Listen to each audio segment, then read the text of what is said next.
Hey guys, if you like this content, I would greatly appreciate it if you guys like the video and subscribed to my channel. It helps make these videos worth it going forward.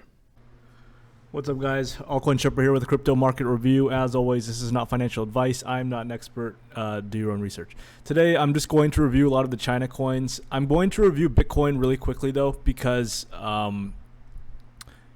I want to preface this video that although I'm reviewing altcoins, everything is going to be dependent on Bitcoin. So what I mean by that is if Bitcoin makes another leg down, then it's very likely that altcoins suffer quite a bit. Areas I'm looking for Bitcoin, I'm just going to map some stuff out. You can look at, I kind of view this kind of, this overall block here, this demand zone. I view this area as sort of a no trade zone. I mean, there's just, it's a little bit confusing. You can maybe argue that this would be a demand zone, but I don't really trust it, to be frank and honest with you. I am currently looking at kind of this 22.5K area. This area would be an interesting area for a bounce if price gets there. You know, I don't know if price is going to just nuke lower. It's certainly possible. If price does nuke lower, then there will be some areas like this demand area right around 24K-ish area. But again, like, I'm not really trusting this type of price action overall. This area will provide a bounce, but it's important to note that this area already got tapped once, and it had a decent reaction, as you can see back on February 20th. However, like, if that area gets revisited again, the bounce is not going to be as strong, in my opinion. You'll probably see something like this, where like it comes back down, like kind of a weaker bounce, and then either consolidate and then go higher, or consolidate and then go lower. If the lower scenario comes, then I think that altcoins really just get fucking destroyed. You'll see another 20% move down, I think, for a lot of them. And I think that we're at the point now where if Bitcoin does move down significantly, then altcoins are going to get torched. I don't think we're at a market environment where Bitcoin just moves, I don't know, like 5 or 10% down and then altcoins don't budge. Like, that's pretty rare. And especially in this current environment, I think that, you know, if Bitcoin does leg down, then we are going to see alts go another 10 to 20 to 30% down. You know, if it goes even lower to this like 21K area, this might be healthier in the overall longer run, but alts would get, as I said, pretty torched. I would assume anywhere from 30 to 40% lower prices, personally, but again, I'm just taking it level to level. I am still very long on altcoins. I believe the structure is pretty bullish on them still, at least in the short to midterm. And I do believe that Bitcoin is eventually going to go to 30K.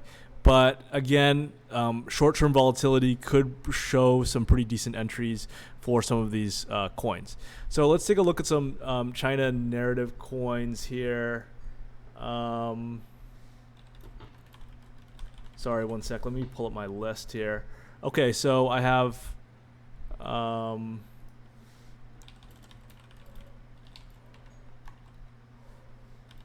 okay, I got my list here. I have ICP. Okay, so let's take a look, I guess, contextually at some of these shit coins. These China coins all had really strong moves. As you can see, like, China narrative started to really come, you know, pretty recently, where you saw a lot of these altcoins have these strong moves. A lot of these are old shit coins, to be honest with you. Like, ICP didn't really have much of a narrative, and it just moved the same way that pretty much every other altcoin moved from the bottom. Pretty much all altcoins, I would say, are at least 2x from the bottom. And whether or not they continued is really based on narrative. You saw some altcoins like Fetch AI do like really big multiples, and that's obviously because of AI narrative. But then you see a bunch of other shit coins that really didn't move because there wasn't a narrative. They did their 2x from the bottom. So, you know, you saw something like this where it like comes up and then you have like this slow grind up like this, and it 2x from there.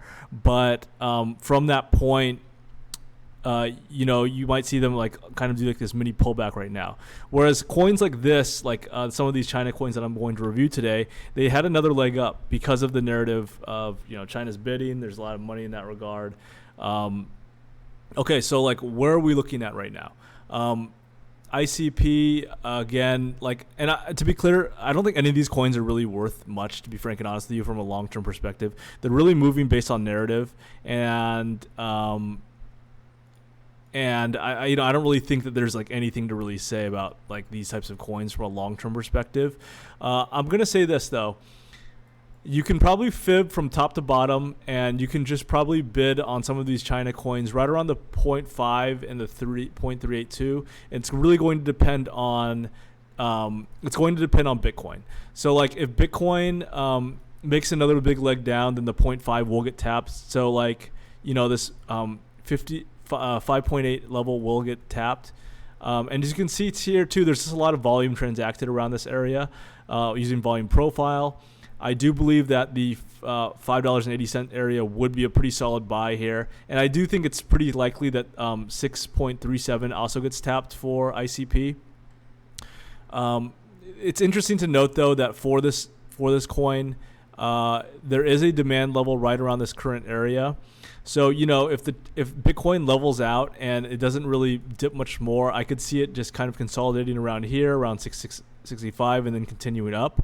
But until that time, I do believe that 637 will get tapped at a minimum. But it's really going to be dependent on Bitcoin, and we're really going to see if this China narrative is actually something that's sustainable and that's going to happen. It's also interesting to see the 200-day EMA, which price flipped recently. It might provide some support around 662. So that's kind of a very quick thing on ICP. Filecoin, super strong moves as well, and all these China coins did really have strong moves.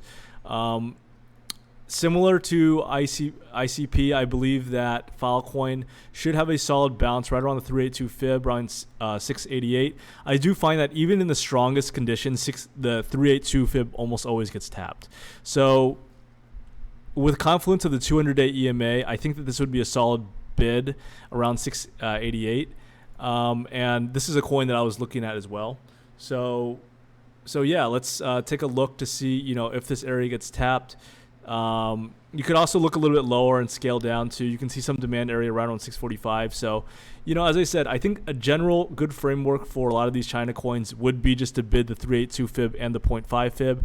To do the fib, you just go from the top to the bottom. There is a lot of nuance with fibs actually, but I'm not really going to go into that today. It is my bread and butter favorite setup though. And it's really, really good to use. It's just there's a lot of, fibs plus confluence is like my favorite setup, and it's one I just use a lot. So anyways, I would look at 688 as like kind of an early entry, but if you want to scroll down lower, there's a lot of confluence at the 0.5 as well, right around $6.10 or so. It's really close. The 618 fib has probably the most confluence for support if price gets to that point. Huge amount of volume transacted in that area, high volume node. 618 fib, it's the right around the 4-hour EMA as well. So like, if price does get down to the 618 fib, that would be really solid, but price is not going to get down that point unless Bitcoin takes another leg down. So those are kind of my buy the dip areas for that.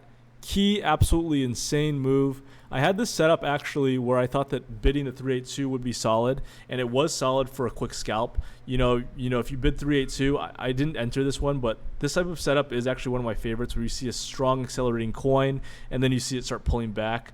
I do believe the next level up is the 38, the 0.5 though, right around 01 cent or so, a penny. I think this should be a pretty solid bounce for a scalp. I do believe that it's probably going to get to that point. There is liquidity there. So like, again, when I'm playing these types of moves, I'm playing more the small bounces, because I believe that it takes a lot longer to consolidate for an actual solid low to form. Now, in hyper bullish situations, you do just see one tap of a fib level and then go. So, you might see a big move up, and then like a quick tap of the 382 fib and then another move up in hyper bullish conditions. That's extremely common. But in these types of scenarios, when Bitcoin's pulling back, you actually want to see price chop around more. And the graph, the GRT, is actually a good example of this in my opinion as well. So would just kind of bid this cent area and just kind of play it by ear there in that regard. Let's look at VET.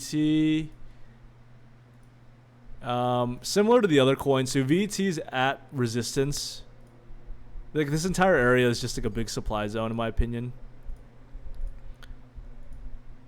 Yeah, I mean, there's just a lot of sellers around this area, so it makes sense that this is pulling back. Where the next area is, we haven't really seen as strong of moves from VET as some of the other ones, but like there is going to be support right around the 026 area. And if you just fib it out, 382 around this 026 area, that probably is the next area, but it's going to be confluent with the 200-day EMA as well. And then obviously a lot more confluence in between this 0.5 and 0.618 fib right around this 2 cent area. Lots of volume, point of control of this range, as well as important fib levels. So like everything is really dependent on your overall risk tolerance. I do believe that, and it depends on your strategy too. If you want a quick scalp, then sure, bid 382. But if you want something more sustainable and long term, and just want to be very cautious, then I would just bid the 0.5 and 618, because there is a lot of confluence on volume profile and the 200-day EMAs for a lot of these charts. So if you're riskier, you're fine to monitor some trades and coins, then I would bid 382 and hope to scalp that. If not, then the lower areas is probably where I would look. Let's take a look at CFX. CFX actually had some insane fucking run. I actually was viewing this one too. I remember I had a friend of mine that was in this one, and it just kept rocketing up. It does look like short-term distribution right now at this point. You can see lots of these ugly candle closes on higher time frame charts. You can see voluming kind of petering out, and that makes a lot of sense given the insane run that this had. Again, this will be a good fib because it's just so clean in terms of the overall price action. Would view the 382 fib area as an area of entry. I would not currently bid anything lower or higher. I'm sorry. I wouldn't bid this area around 27 cents. You might be tempted, and that's fine given your everyone's strategy is different. But I personally am not going to be looking at that area myself. So yeah, that's kind of my overall idea for CFX. I would be considering to bid this area right under the 382 fib though, so kind of around the 23 cents area. I think that's all my China coins for now. I wanted to look at Neo. Neo's an old shit coin, China coin, the original fucking Ethereum killer. I was just looking at these consolidation moon. It's very typical of a bull market cycle. But as you can see now, the music's starting to stop. We consolidated, moved up, but we're starting to have this weird grindy motion. And that's usually not really sustainable. What you want to see in these consolidations is a tight, low volatility price action. And you want it to kind of, consolidate, go down a little bit, bull flag, whatever you want to call the pattern. And then you want it to go higher. You don't want to see this type of vertical accumulation type of, I don't know what you want to call this. You don't really want to see that. Typically that's not really great. And you do see some coins with this type of price action that continue to moon. But I would say, generally speaking, you want to see more something like this, where you see it go up, bull flag, consolidate, whatever, then continue, or just go up and then just chop around and then move again. That's the type of price action you want to see. You don't really want to see this. Anyways, if looking to bid Neo, I would probably just look at this 1250 area. That's maybe the area I would look at. Again, you can just fib it out and look at some other indicators. But anyways, hopefully you guys enjoyed this video. I'm not certain if the China bid will continue. You'll really want to look at the leaders. So you'll want to look at Key. You want to look at CFX. You want to look at those coins. If they start to peter out and really just start dying, collapsing, then you think that the narrative is probably over for a little bit, and then price will just go to the new narrative. At that point, we'll just have to find some new shit coins to trade. But hopefully you guys enjoyed this video, and thank you so much for the support.